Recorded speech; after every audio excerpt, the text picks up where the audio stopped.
whoever gets selected for the sprint in particular will do a great job, whether it's Jason or myself.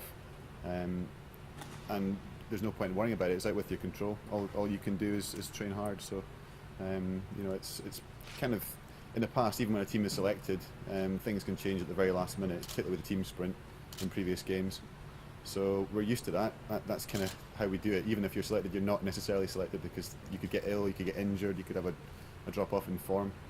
So it's not weighing my mind. It's not a concern. I'm sure Jason's the same, and we're just gonna, it's close now, but it's not that close in terms of there's still a lot of work to be done. So we're kind of focused on the short term and the here and the now, and we'll wait and see what happens.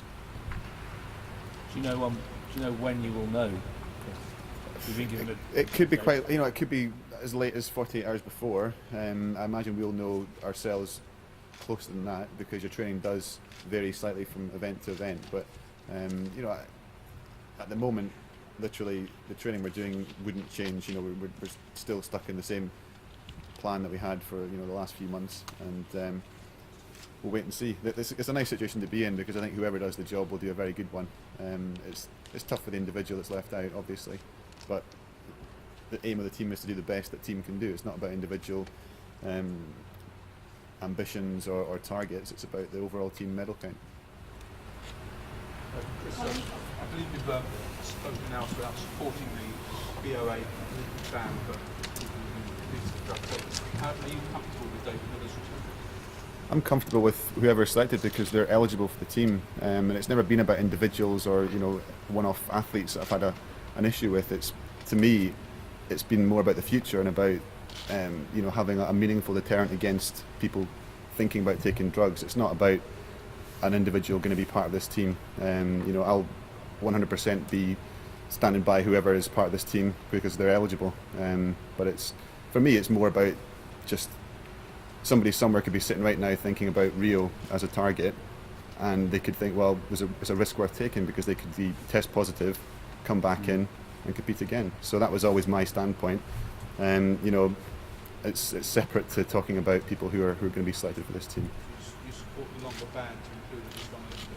Well, I've always thought that there should be meaningful deterrents. There are things that will genuinely put people off taking drugs. I think all athletes want that. They want a clear, clean field to compete against. And it's a shame that bylaw has gone, but it has. So and I'll welcome whoever is standing next to me in the GB kit. Chris, sorry.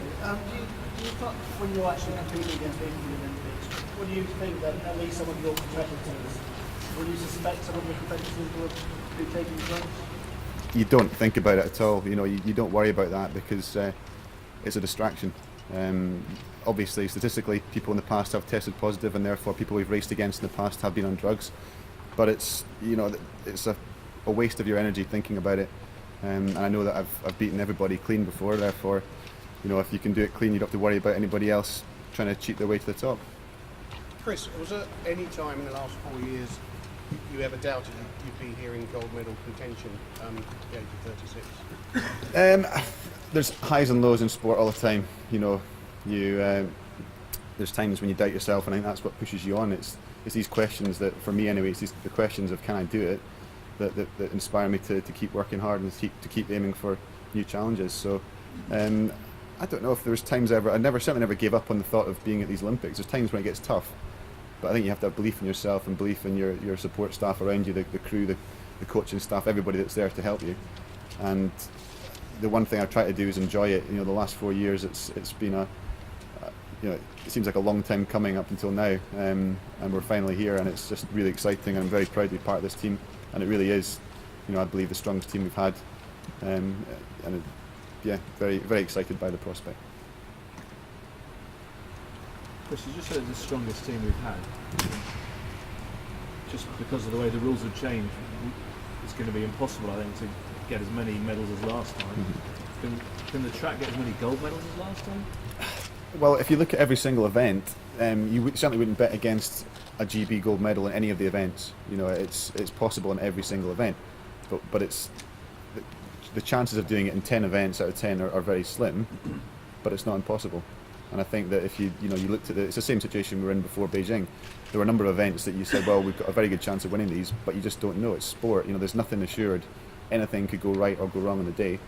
So we have the possibility of winning, everything we enter, but also there's no guarantee we'll win a single gold medal. And that's what's exciting about sport, and I think that's why people watch it.